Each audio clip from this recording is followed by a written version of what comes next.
Assalamualaikum warahmatullahi wabarakatuh.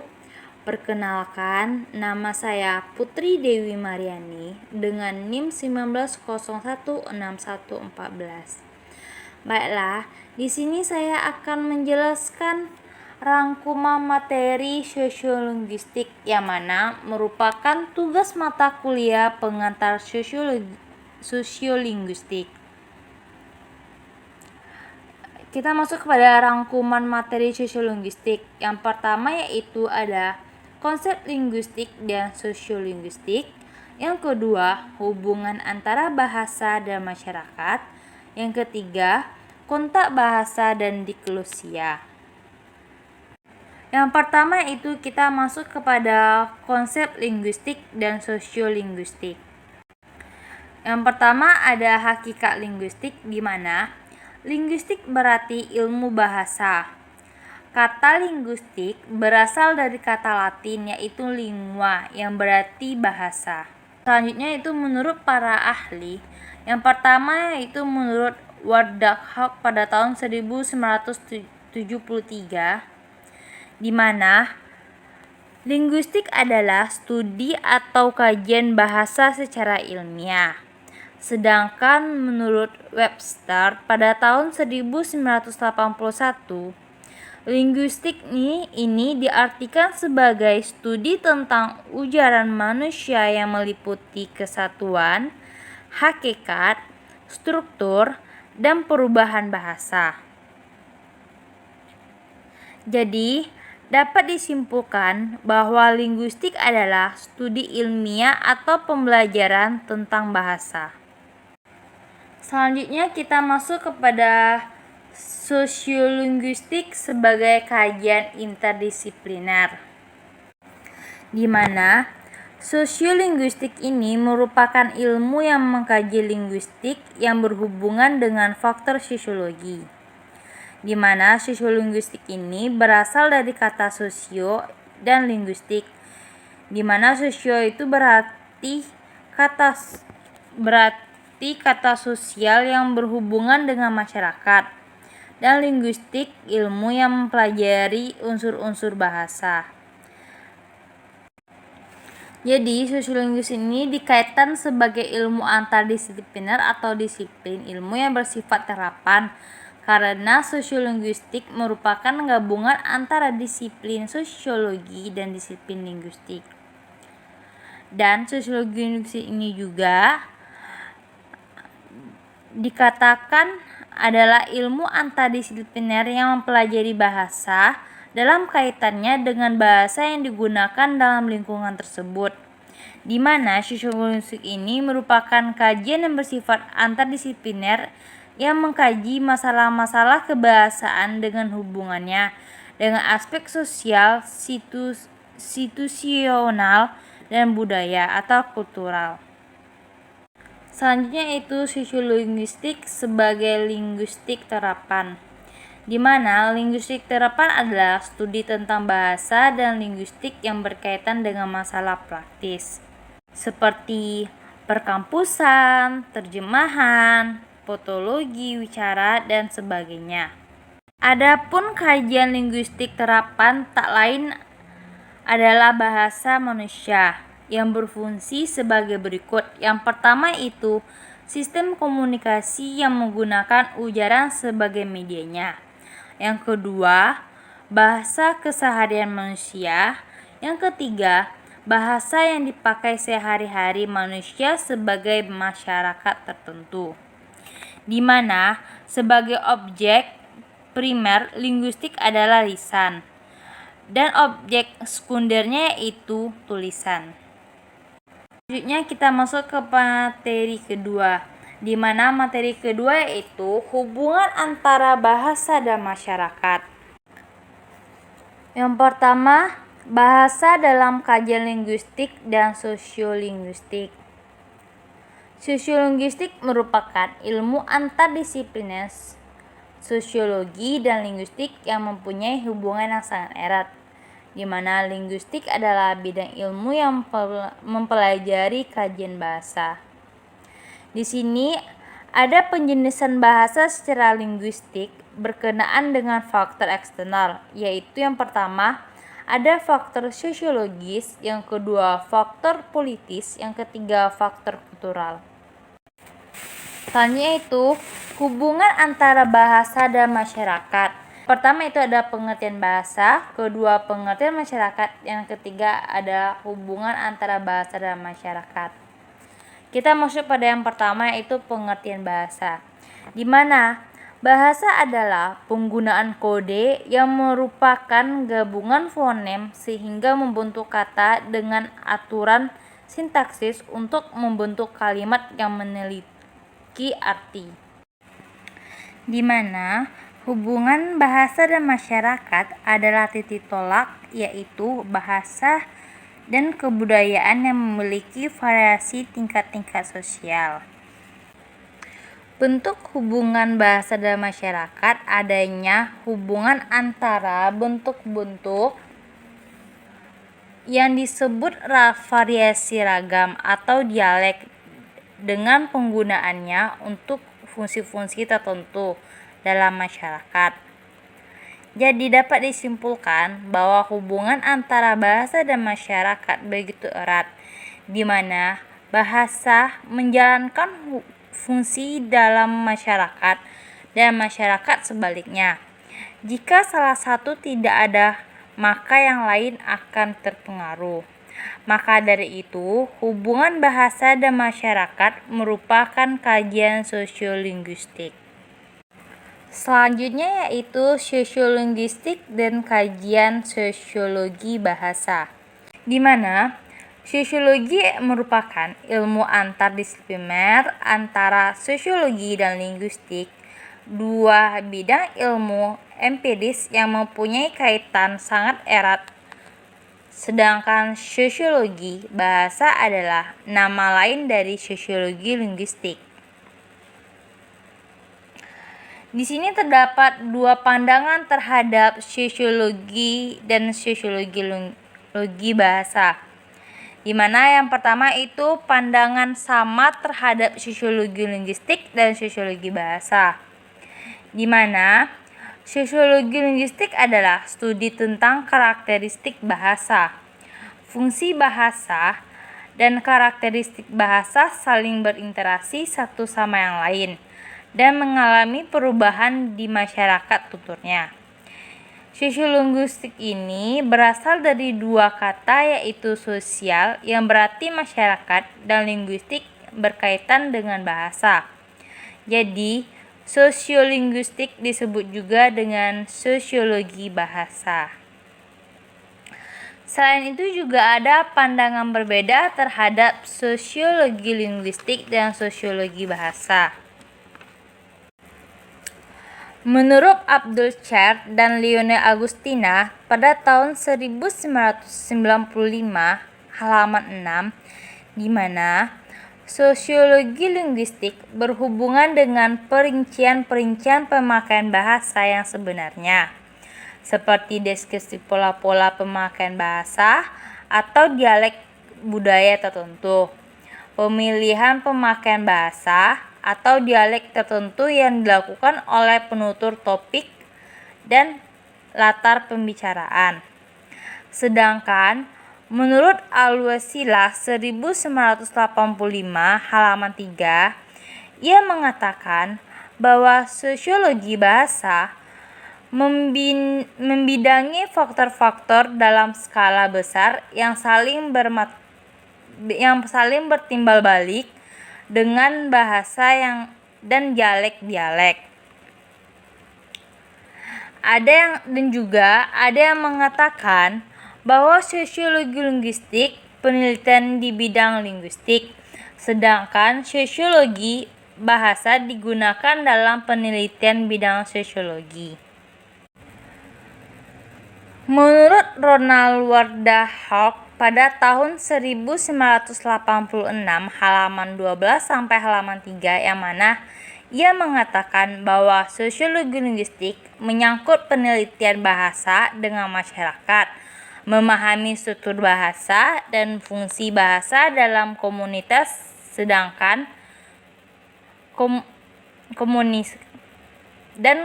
komunikasi.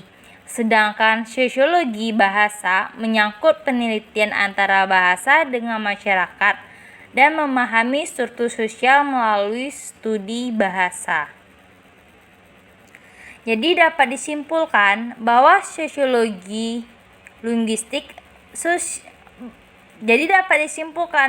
sosiolinguistik adalah cabang ilmu linguistik yang bersifat interdisipliner dengan ilmu sosiologi dan objek penelitian hubungan antara bahasa dengan faktor sosial di dalam suatu masyarakat tutur. Sedangkan sosiologi bahasa berhubungan dengan faktor sosial yang bertimbal balik dengan bahasa atau dialek.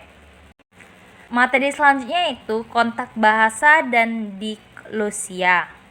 Yang pertama itu pengertian kontak bahasa, di mana kontak bahasa atau sentuh bahasa adalah saling pengaruh antara dua atau lebih bahasa atau ragam bahasa karena penutur berbagai bahasa tersebut sering berinteraksi, di mana kontak bahasa muncul pada beragam fenomena termasuk konversi bahasa, perubahan bahasa, peminjaman, dan relevifikasi. Pengertian kontak bahasa menurut para ahli yang pertama yaitu Thomson 2001 halaman 11, yang mana ia berpendapat bahwa kontak bahasa adalah peristiwa penggunaan lebih dari satu bahasa dalam tempat atau waktu yang sama, di mana penggunaan bahasa ini tidak menuntut penutur untuk berbicara dengan lancar sebagai kedubahasaan atau multi kebahasaan. Namun terjadinya komunikasi antara penutur dua bahasa yang berbeda pun sudah dikategorikan sebagai peristiwa kontak bahasa. Sedangkan menurut Markey dalam Rahadi 2001, ia mengatakan bahwa kontak bahasa adalah peristiwa saling mempengaruhi antara bahasa yang satu dengan bahasa yang lain, baik yang terjadi secara langsung maupun tidak langsung. Adapun faktor penyebab terjadinya kontak bahasa, menurut Thomson 2001 halaman 17 sampai halaman 21, di mana dikelompokkan menjadi 5. Yang pertama yaitu adanya dua kelompok yang berpindah di daerah yang tidak berpengaruh, kemudian mereka bertemu di sana. Yang kedua, berpindah satu kelompok ke wilayah kelompok lain. Yang ketiga, adanya praktek pertukaran buruh secara paksa. Yang keempat, adanya hubungan budaya yang dekat antara sesama tetangga yang lama. Yang kelima, adanya pendidikan atau kontak belajar. Selanjutnya itu kontak bahasa dan diglosia, di mana menurut Ferguson dalam Cher dan Agustina tahun 2010 halaman 92, yang mengatakan bahwa diglosia merupakan suatu masyarakat di mana terdapat dua variasi dari satu bahasa yang hidup berdampingan dan masing-masing mempunyai peranan tertentu dalam ada ragam inti dan ragam rendah.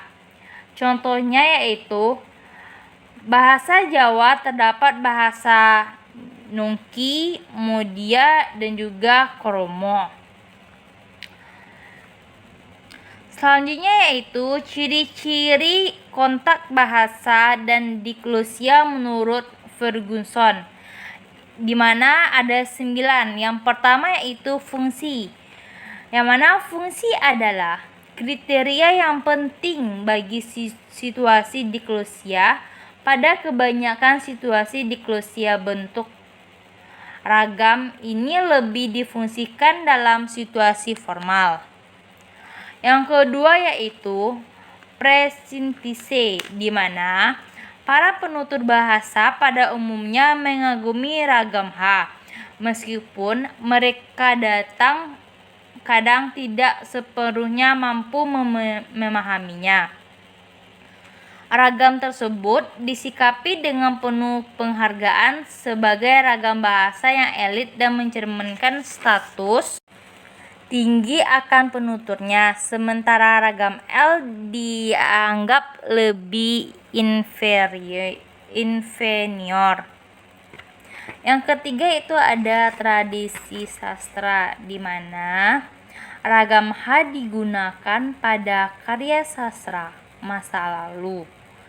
Banyaknya kepustakaan yang ditulis di dalam ragam H dan dikagumi oleh masyarakat bahasa tersebut.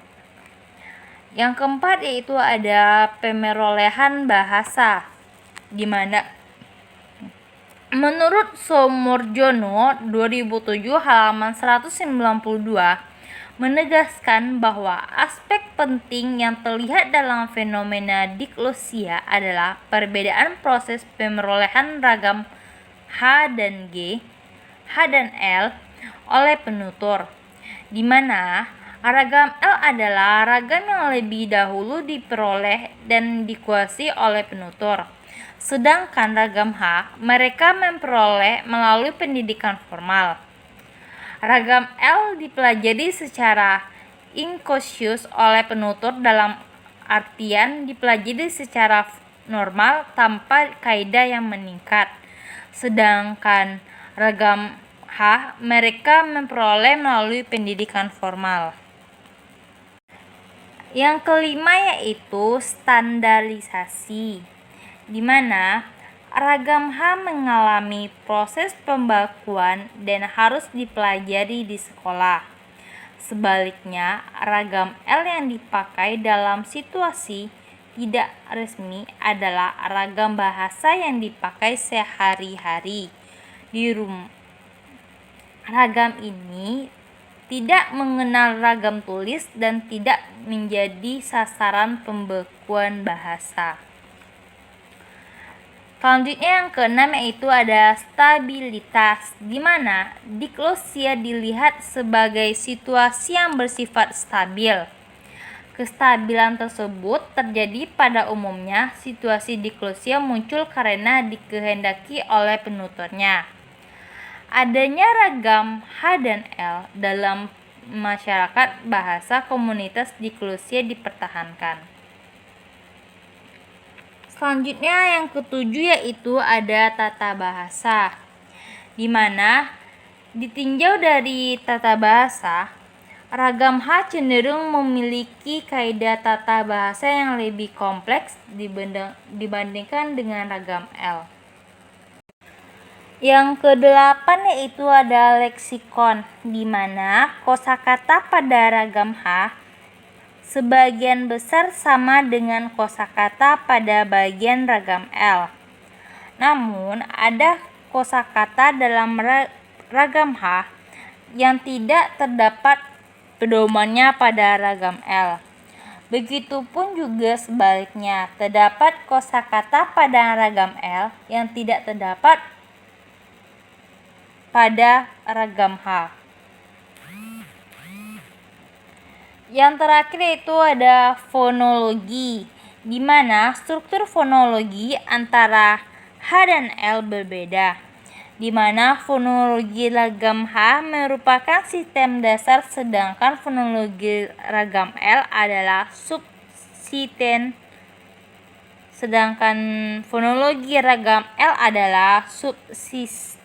Yang memiliki keberagaman. Fonologi ragam ini merupakan bentuk umum yang ada dalam suatu bahasa.